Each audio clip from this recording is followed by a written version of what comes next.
Late August 1944, 06:15 hours. Observation Post 4, Pas-de-Calais, France. A wrinkled morning report sat discarded on the desk as the technical officers of Flak Regiment 155W struggled to make sense of the numbers before them. The interception data defied every rule of ballistic probability they had been taught at Luftwaffe technical academies across the Reich. 82% destroyed. The figure was mathematically impossible. Through their field scopes, German observers had seen something that contradicted every assurance their Allied intelligence agencies had given about Allied anti-aircraft capabilities. The V-1 flying bombs launched toward London before dawn were being intercepted at rates beyond comprehension, not by daring fighter pilots in pursuit, nor by the tangled webs of barrage balloon cables, but by anti-aircraft fire that seemed to find its targets with inhumane precision. Shells were bursting alarmingly close to the missiles, destroying them without the need for direct hits. At Flak Regiment 155W headquarters, housed within the Château d'Étau, Oberst Max Wachtel, commander of the entire V-1 campaign, received these reports with growing unease. Over the course of the summer, the percentage of V-1s brought down by the coastal gun belt had risen from 17% in June to 74% by late August, peaking at an astounding 82% in one remarkable day that final week. It marked the beginning of one of the most profound technological shocks the Wehrmacht's weapons scientists would experience throughout the war. What Wachtel and his team could not yet grasp was that they were witnessing the arrival of one of World War II's most closely guarded innovations, a secret held with the same level of protection as the atomic bomb project itself. The proximity fuse, codenamed the VT fuse, was now in action, systematically obliterating Hitler's terror weapon with a precision that defied the limits of known physics. The story of this silent revolution began 10 weeks earlier, on June 13, 1944, exactly 1 week after D-Day. In retaliation for the Allied landings in Normandy, Hitler unleashed his long-promised Vergeltungswaffe, the vengeance weapon, upon London. At 4:25 a.m., the first V-1 struck the city, crashing into Grove Road in Bow, destroying a railway bridge and nearby houses. 6 people were killed, 30 were injured, and 200 were left homeless. The V-1 represented years of relentless German research, a pilotless aircraft powered by an Argus AS-109-014 pulse jet engine carrying 850 kilograms of Amitol explosive at speeds of 640 kilometers per hour. It was the world's first operational cruise missile, and within the German High Command, many believed it would finally bring Britain to its knees. Major Dornberger, head of the V-weapon program at Peenemünde, had calculated that even with a conservative 25% success rate, the V-1 campaign would deliver more explosive power on London than the entire Blitz of 1940 to 1941. Each flying bomb cost roughly 5,000 Reichsmarks to produce, a fraction of the expense of a manned bomber sortie, and with no risk to aircrew lives. At the Peenemünde Army Research Center, German scientists had every reason to be confident. They had pioneered rocket propulsion, built operational jet aircraft, and now fielded the world's first cruise missile. Dr. Robert Lusser, designer of the V-1's control system, was convinced Allied interception would be nearly impossible. The weapon flew at 640 kilometers per hour, weaving between altitudes of 600 and 2,700 meters. To bring one down, a British fighter needed to exceed 650 kilometers per hour and close to within 200 meters, a range so short it risked the pilot's destruction from the bomb's own explosion. As for anti-aircraft fire, the math was even more discouraging. The odds of a direct hit on a small, fast target like the V-1 were less than 1 in 10,000 shells. Not propaganda, but hard ballistic science. Conventional timed fuses required exact prediction, flawless calculation, manual fuse setting, and perfect timing. Against the V-1, crews had perhaps 30 seconds from detection to engagement. Oberst Max Wachtel, commander of Flak Regiment 155W, knew these limitations intimately. During the campaign, the Germans would launch 9,521 V-1s toward England and thousands more against Antwerp and Liège, over 25,000 missiles deployed in total. Yet within days of the first strikes, troubling intelligence began filtering back. British defenses were adapting with alarming speed. By late June, interception rates had climbed from 10% to 24%, higher than expected, but still explainable. Then came July, and the numbers became impossible to justify. German technical officers monitoring efficiency reports noticed that British gunners were achieving kill counts with astonishingly little ammunition. Observers along the French coast saw V-1s flying steadily toward England, suddenly enveloped by flak bursts, then plummeting from the sky even though the explosions appeared too distant to have caused direct damage. Unbeknownst to German intelligence, they were witnessing the devastating effect of the proximity fuse, a device that turned near misses into lethal hits. The technology had already proven itself in the Pacific Theater as early as January 1943, when the USS Helena shot down a Japanese dive bomber with shells that detonated automatically upon sensing nearby targets. The German intelligence failure was total. The Oslo Report of November 1939 had even mentioned research into proximity fuses, but scientists within the Reich dismissed it as Allied misinformation. Germany had in fact explored the concept, with over 30 experimental designs, yet none ever became operational. Their engineers concluded such a fuse was technologically impossible. The obstacles were immense, shrinking radio transmitters to fit inside artillery shells, designing vacuum tubes that could survive 20,000 G-forces, creating batteries that would activate after years of storage, and producing the entire system in mass quantities. But by August 1944, American industry had overcome every barrier, producing an astonishing 40,000 VT fuses per day.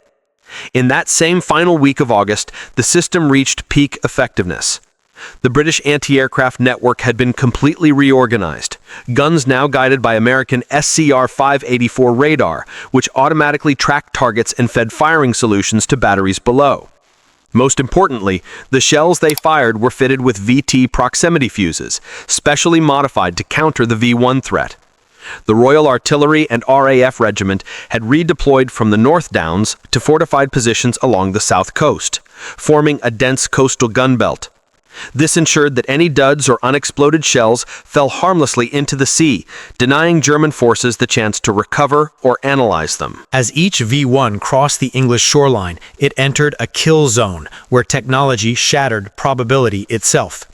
The SCR-584 radar locked onto incoming targets, tracked their flight paths, and transmitted precise firing data to the guns, whose shells carried miniature radio transmitters developed by Sylvania Electric and Western Electric.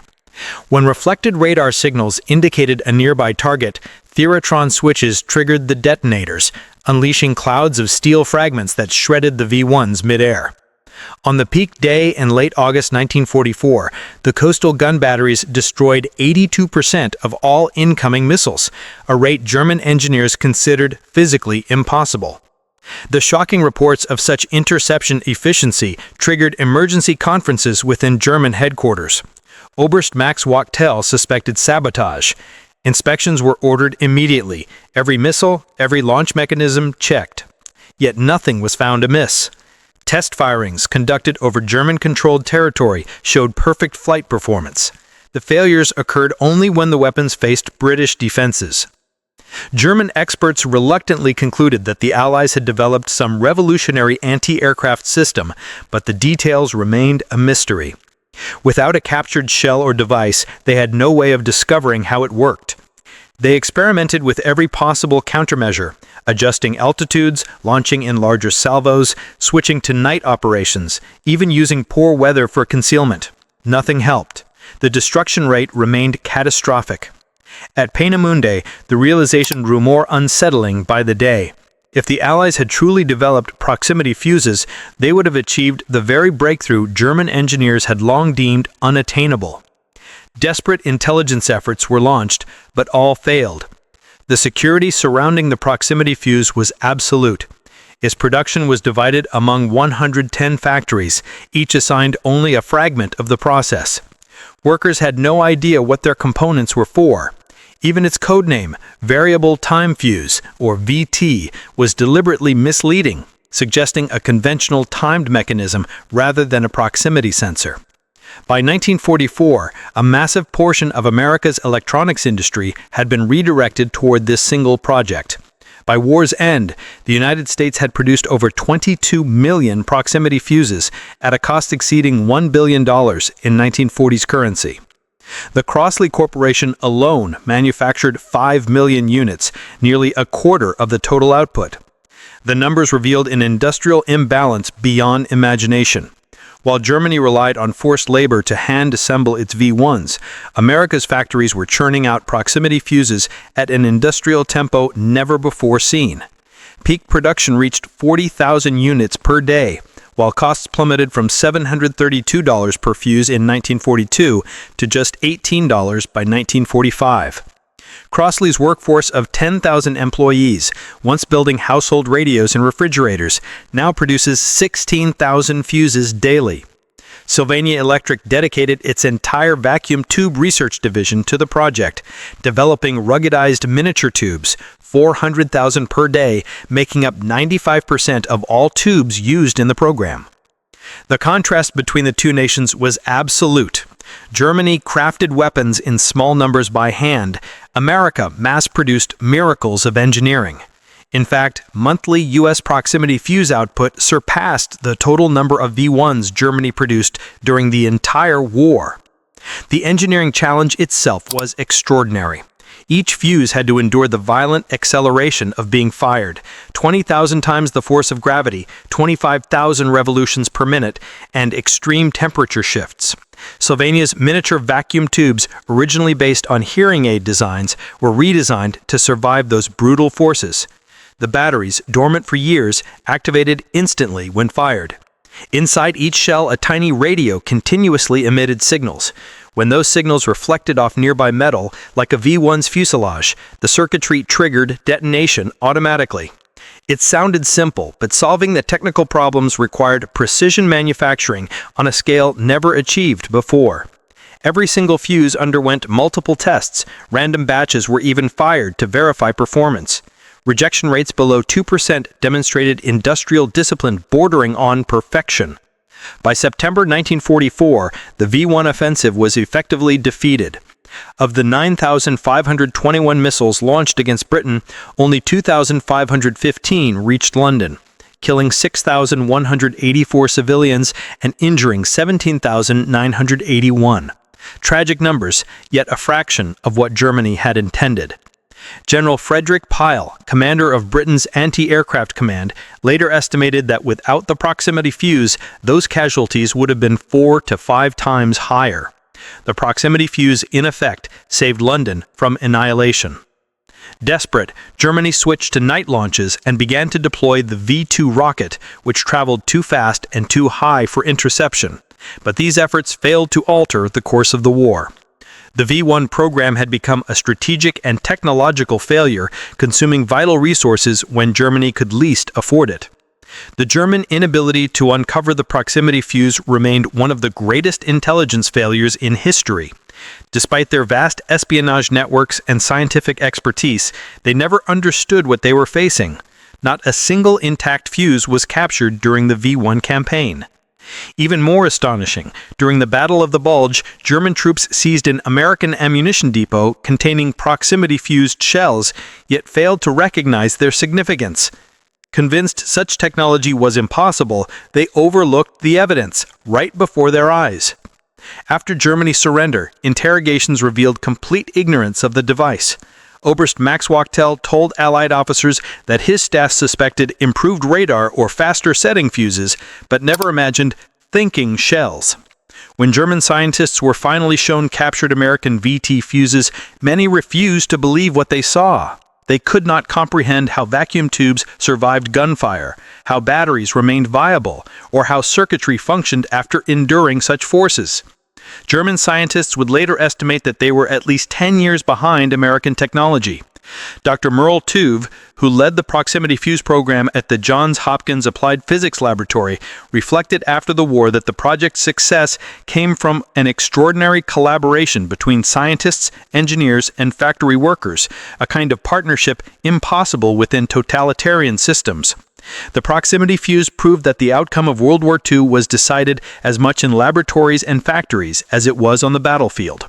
While Germany pursued isolated wonder weapons, the United States focused on multiplying the power of existing arms.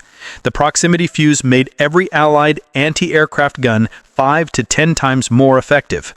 Secretary of the Navy James Forrestal later declared, "The proximity fuse has blazed the trail to Japan. Without the protection this ingenious device gave our surface fleets, the westward push could not have been so swift, and the cost in men and ships would have been immeasurably greater." In stark contrast, the V-1 program was built upon slave labor. Tens of thousands of concentration camp prisoners perished in underground factories assembling the missiles. Across the Atlantic, American workers, many of them women, voluntarily worked long shifts, motivated not by coercion, but by purpose. At Sylvania's Ipswich facility, more than 5,000 women worked 12-hour days crafting delicate electronic components, unaware that their efforts were saving London from annihilation. The secret was so tightly guarded that even British gunners didn't know what made their shells so effective. Each round of proximity-fused ammunition was logged, tracked, and recovered if unexploded. Naval patrols scoured the channel to ensure no dud shells fell into German hands. Such secrecy came at a price. Allied ground forces were forbidden to use proximity-fused shells until December 1944, as the risk of capture was deemed too great. Thousands of soldiers died in earlier battles because the weapon remained classified, but its use against the V-1s had been essential. London's survival during the invasion of Europe depended on it. For Germany, the V-1 campaign became a colossal drain of resources. Nearly 25,000 missiles were built and launched, at the cost of millions of Reichsmarks, diverting manpower, materials, and industrial capacity away from the production of fighters and anti-tank weapons desperately needed on collapsing fronts. The program's reliance on slave labor added a moral dimension to its failure. The proximity fuse was, quite literally, destroying weapons built through human suffering, a contrast that would only be fully recognized after the war. The proximity fuse symbolized a transformation in warfare, victory through science, engineering, and production, rather than through isolated weapon brilliance. It proved that modern war was a contest of industrial systems, not just of armies or tactics. Before it saved the Pacific Fleet and hastened Japan's defeat, it had already saved London. For the Germans watching their V-1s fall from the sky, the cause was unfathomable. The technology that defeated them simply did not exist within their scientific imagination. Before proximity fuses, destroying a single V-1 required an average of 2,500 heavy shells. With them, only 100 were needed. Within 10 weeks, the British interception rate rose from 17% to 82%, not through heroism or luck, but through the mass production of precision electronics on a scale Germany could neither match nor comprehend. By war end, America had mobilized its entire electronics industry, employing over 80,000 workers and investing more than $1 billion to produce 22 million proximity fuses. When the device was finally declassified in September 1945, the War Department's announcement called it one of the most important weapons of the war, surpassed in effectiveness only by the atomic bomb. For the German scientists who had struggled to understand their V-1 failures, the revelation brought both clarity and humiliation. They realized they had been defeated not by strategy or bravery, but by industrial capacity and collaboration beyond anything they had imagined. Post-war interviews recorded their disbelief. Many had believed the V-1 represented the pinnacle of weapons technology, and now learned it had been undone by a mass-produced electronic device costing less than $20. They had lost not to warriors, but to assembly lines. The proximity fuse became the ancestor of modern air defense systems, radar altimeters, and electronic warfare technologies. For Germany's former scientists, it remained a lasting reminder of their wartime blindness, proof that in modern conflict, producing good technology by the millions outweighs designing perfect weapons in handfuls. Germany had crafted brilliant individual machines. America built effective ones by the millions. On that remarkable day in late August 1944, when proximity fuses destroyed 82% of all incoming V-1s, the nature of warfare itself changed forever. The Germans who launched their vengeance weapons never knew what unseen force was striking them down. They had done everything right according to their science, designed advanced engines, trained expert crews, executed precise launches, and yet They were undone by tiny radio circuits built by workers who didn't even know their purpose. The proximity fuse saved London through thousands of invisible explosions, each one guided by technology that German physics had declared impossible. It was industrial democracy's triumph over totalitarian engineering, mass production over handcrafted perfection, practical innovation over fantastical design. The Germans never understood what hit their V-1s as they burned through the skies, destroyed by a secret they could not imagine and by an industrial power they could not equal. The proximity fuse had turned Hitler's weapon of vengeance into London's salvation.